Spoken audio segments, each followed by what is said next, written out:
దీపావళి పండుగకు ఎన్నో ప్రత్యేకతలు ఉన్నాయి. ఆశ్వయుజ బహుళ త్రయోదశి నుంచి కార్తీక శుద్ధ విదియ వరకు పర్వకాలంగా పరిగణిస్తారు. తమ పూర్వీకుల సద్గతి కోసం పితృతర్పణాలు, శ్రాద్ధం కొందరు విధిగా పాటిస్తారు.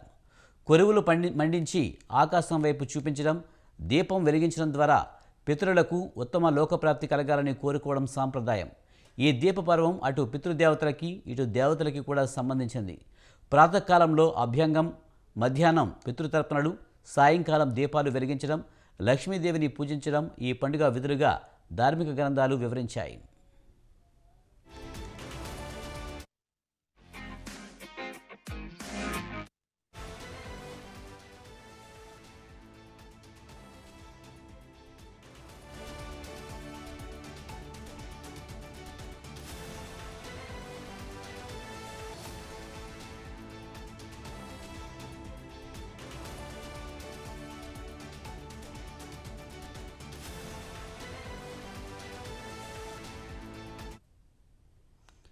దీపావళి వేడుకలను యముడికి సంబంధించినదిగా కొన్ని శాస్త్రాలు వర్ణించాయి. జీవుల ధర్మాధర్మాలకు తగిన ఫలాలను ప్రసాదించే విశ్వ నియామక శక్తియే యమ అని చెప్పాయి.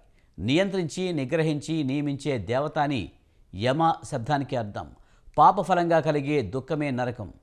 పవిత్ర కర్మలతో ఆరాధించే వారిని అనుగ్రహించే ఈశ్వర శక్తి స్వరూపమే యముడిగా కొలిచి యమనామాలతో తర్పణాలను ఇస్తారు.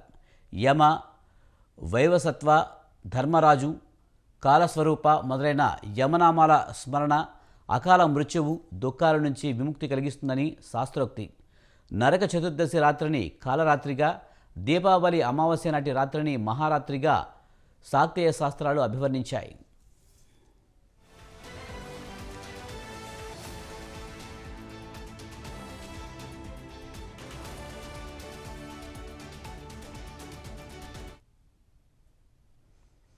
కొన్ని ప్రాంతాలలో కాళిని ఆరాధిస్తారు.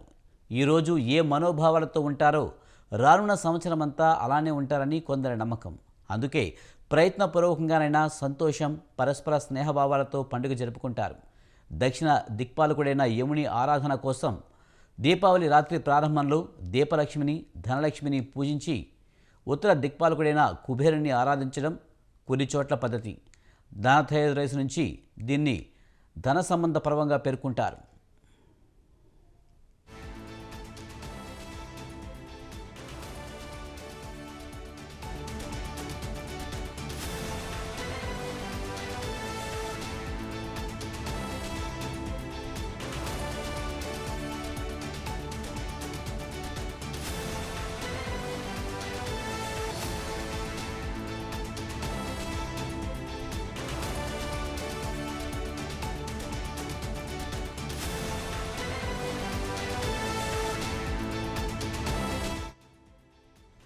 దేవతలు కాంతి శరీరులు. దేవా శబ్దానికి ప్రకాశించువారని కూడా అర్థం. అందుకే దీపాల ద్వారా దివ్యశక్తులను ఆహ్వానించి ఆహ్వింపజేస్తారు. దారిద్ర్యాన్ని, దుఃఖాన్ని తొలగించడానికి సంకేతంగా బాణసంచా కాలుస్తారు. దీపకాంతితో ఒక దివ్యభావం, పూర్వీకులతో అనుబంధం, దేవతల ప్రసన్నత, బంధుమిత్రాదులతో సామాజికోత్సవం ఈ పండుగలో కనబడే మంచి విషయాలు. దీపావళికి బలిరాజ్యం అని కూడా పేరుంది. తన సంపదనంతటినీ గ్రహించడానికి నారాయణుడే వామనుడై వచ్చాడని తెలిసి కూడా మాట తప్పని దానశీలి విష్ణు భక్తుడు బలిచక్రవర్తి. సత్యానికి, నిబద్ధతకి, భక్తికి భగవానుడి దయ ఉంటుందని భగవతాదులు చెబుతున్నాయి.